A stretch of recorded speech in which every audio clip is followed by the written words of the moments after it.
In the news tonight, His Majesty the King leads the ceremony for the graduation of a new class of cadets at the King Hussein Air College.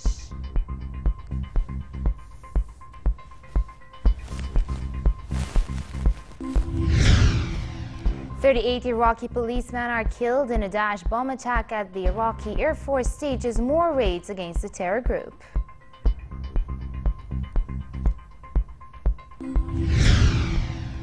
Saudi-led airstrikes target Houthi rebels across the country amid reports of progress and efforts to hold a dialogue among Yemen's warring factions. Good evening and welcome to a new edition of the news.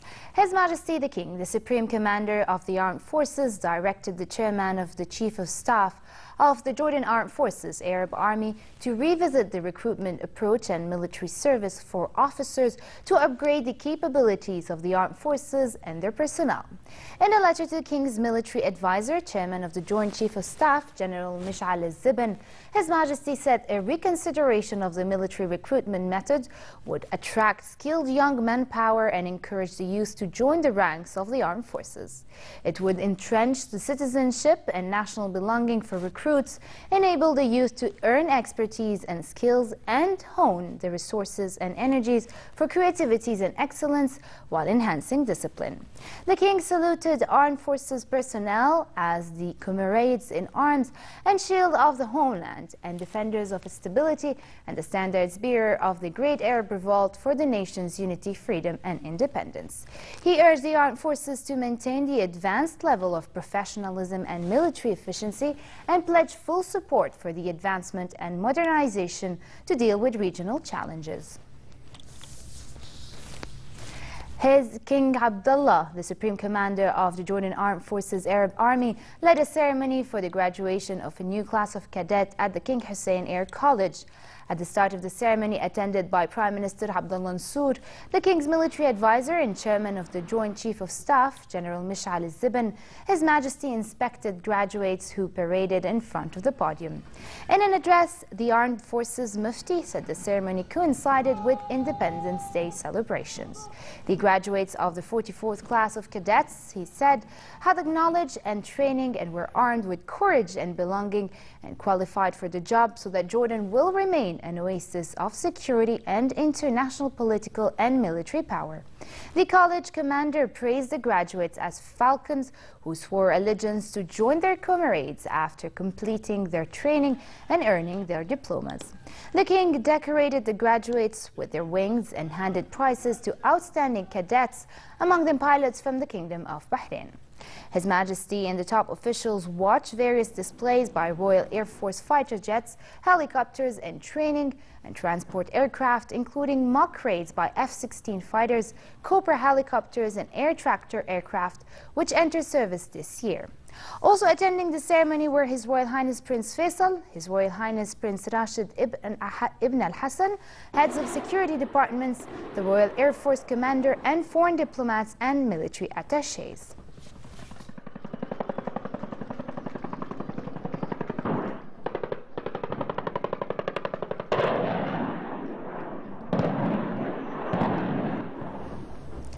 Prime Minister Abdullah Mansour led a ceremony to launch the Jordanian French Forum for Urban Smart Cities.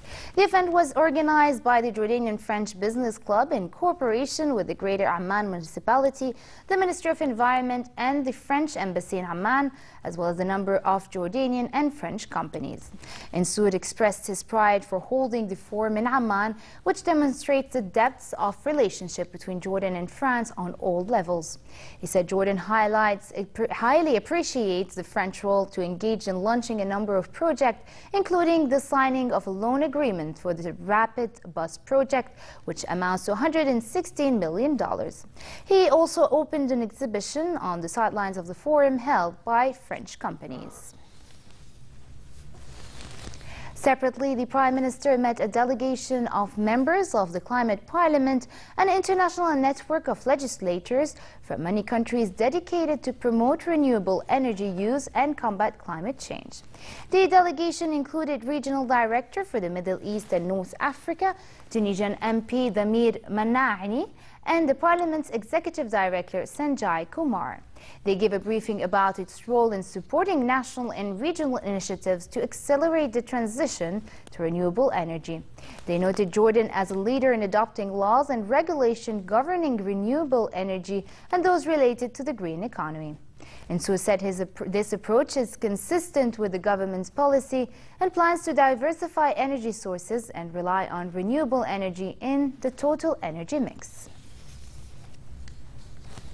Prime Minister Abdullah Nsu circulated the Charter on Governmental Service for Public Departments drafted by the Ministry of Public Sector Developments. The document is due to be published on a website designed for this purpose. Public Sector Development Minister Khulal said in a statement that the Charter regulates the relationship between governmental entities and service recipients with the aim to provide public services in an efficient and effective manner. The document, he stressed, is to enhance accountability, transparency, and good governance. Militants from the Daesh group drove a tank rigged with explosive into a base south of the Iraqi city of Samarra, killing 38 policemen. Military and police sources said a further 46 people were wounded in the attack on the Muthanna facility, in an area from which security forces and Shiite paramilitaries have been fighting to drive out the insurgents. Earlier in the day, Iraq said its Air Force carried out airstrikes against Daesh militants in western and northern Iraq. The Ministry of Defense said in a news release that planes of the Iraqi Air Force conducted a number of airstrikes in the western province of Anbar and Salahuddin province north of Baghdad. The statement indicated that the airstrikes damaged headquarters and equipment of the militants of the Daesh, killing a large number of militants. Saudi-led coalition warplanes carried out airstrikes against Yemen Houthi groups across the country. They targeted military base on Nuqm mountain overlooking the Yemeni capital in a series of early morning airstrikes. There have been no reports of casualties, but residents in nearby neighborhoods were seen fleeing the area. Arab airstrikes bounded Houthi militia position in the north, center and south of the country. Meantime, political sources in neighboring Oman reported progress in efforts to convene a dialogue among Yemen's warring factions. The sources confirmed that diplomats in Oman were brokering the talks between Houthis and U.S. officials aimed to find a peaceful resolution to the conflict. Meantime, France authenticated a video that shows a French woman taken hostage in Yemen and said it was doing all it could to secure her release. The video showed Isabelle Prime appealing to President François Hollande and Yemen's exiled leader to help her. Prime and her Yemeni translator were abducted by gunmen in the Yemeni capital Sana'a in February while they were on their way to work. The translator was later freed. During a visit to the Gaza Strip, German Foreign Minister Frank-Walter Steinmeier said any opening of the besieged territory's border hinges mainly on ensuring no more rockets are fired at Israel. Steinmeier told reporters investments for Gaza, both locally and from abroad, is needed for its recovery after last summer's devastating Israeli war on the enclave. Steinmeier did not meet officials from the Hamas group that runs Gaza during his tour, which included a visit to a UN school for girls constructed with German aid and Gaza's port where he talked to fishermen. Citing security concerns, Israel tightly restricted the movement of people and the goods through the borders with the Gaza Strip, a densely populated territory of 1.8 million Palestinians. Before visiting Gaza, Steinmeier met Israeli and Palestinian leaders in the occupied West Bank. He said all sides to the conflict recognize that we are sitting on a power keg and are taking care that it doesn't ignite. We need local investments and from abroad. Hence, we also need the possibility to export the goods which are being produced here in Gaza. This only can happen by opening the borders.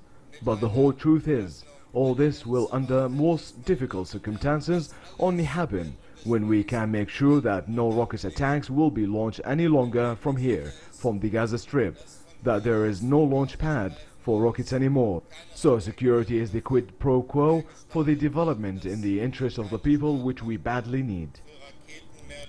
Dozens of Palestinian refugees who fled the Syrian civil war to Lebanon protested after the United Nations Relief and Work Agency, UNRWA, decided to stop their cash handouts. Some of the refugees living in Lebanon's northern city of Tripoli said the cash aid is not a large amount, but it has been a crucial form of support for them.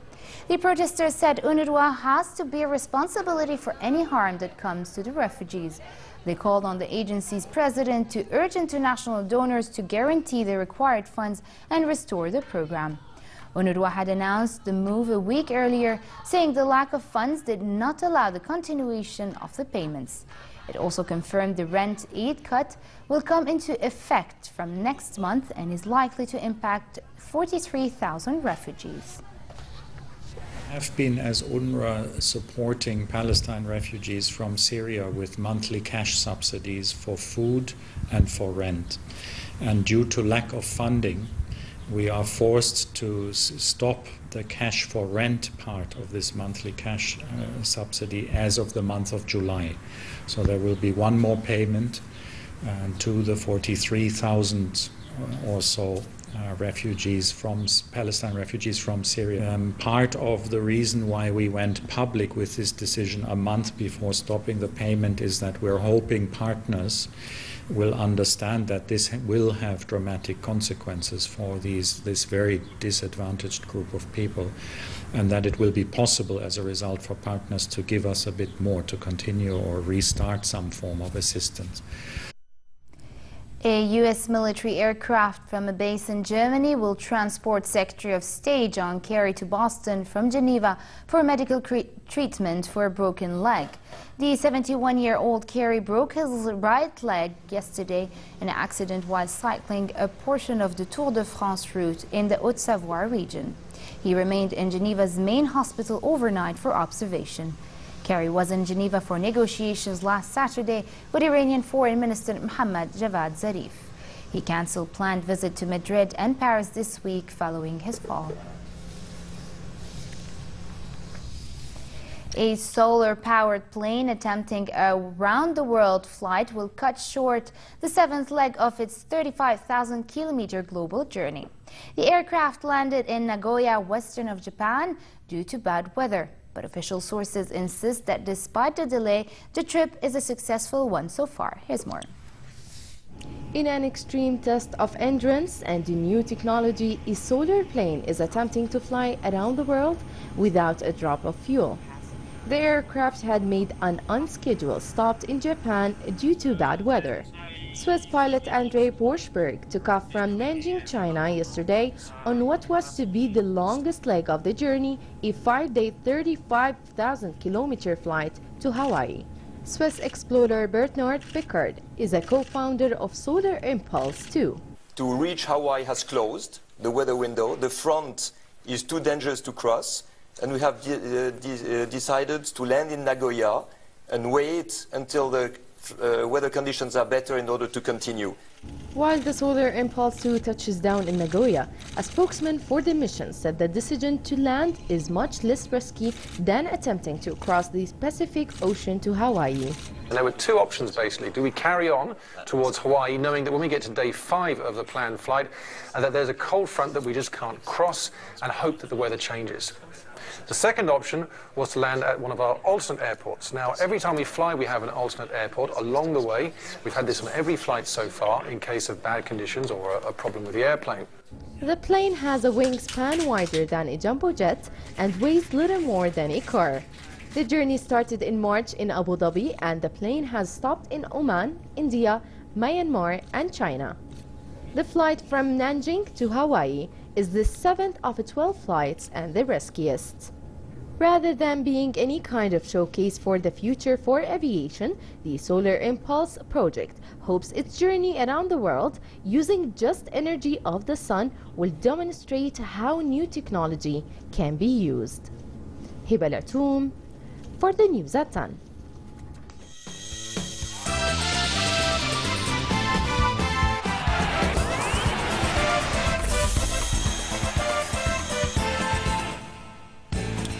Maria Sharapova's impressive sequence of French Open results ended when the defeating champion was knocked out 7-6, 6-4 by 13th-seeded Czech Lucie Safarova in the fourth round. The second-seeded Russian had reached the previous three finals at Roland Garros, winning in 2012 and 2014, but could not handle her opponent's steely forehand. Sharapova, who had lost only one of her previous 24 matches at Roland Garros, dropped her serve in the third game, but broke back in the eighth when her opponent double faulted. She then lost her fourth consecutive tiebreak of the season. The Czech regained control and ended the contest on Sharapova's serve for a forehand winner.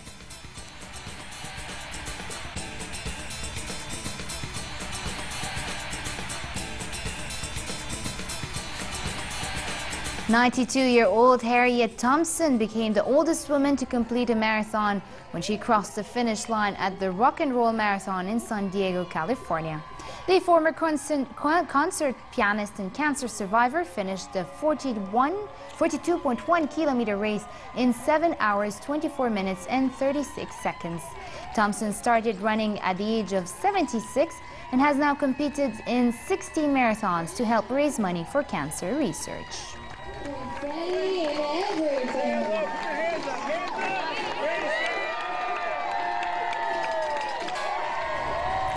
And a quick look at the weather forecast. A slight rise in temperatures expected today, creating pleasant conditions in most parts of the kingdom. Conditions will be fair in much of the hilly areas and relatively hot in the Jordan Valley and Aqaba. Winds will be easterly to northwesterly moderate to brisk, grazing dust in the desert areas. Next are the lows and highs for tonight and tomorrow.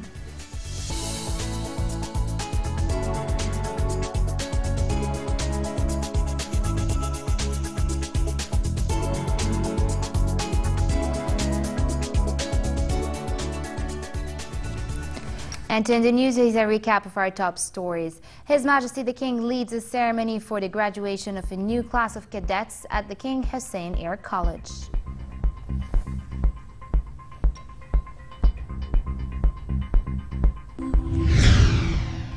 "38 Iraqi policemen are killed in a Daesh bomb attack as the Iraqi Air Force stages more raids against the terror group.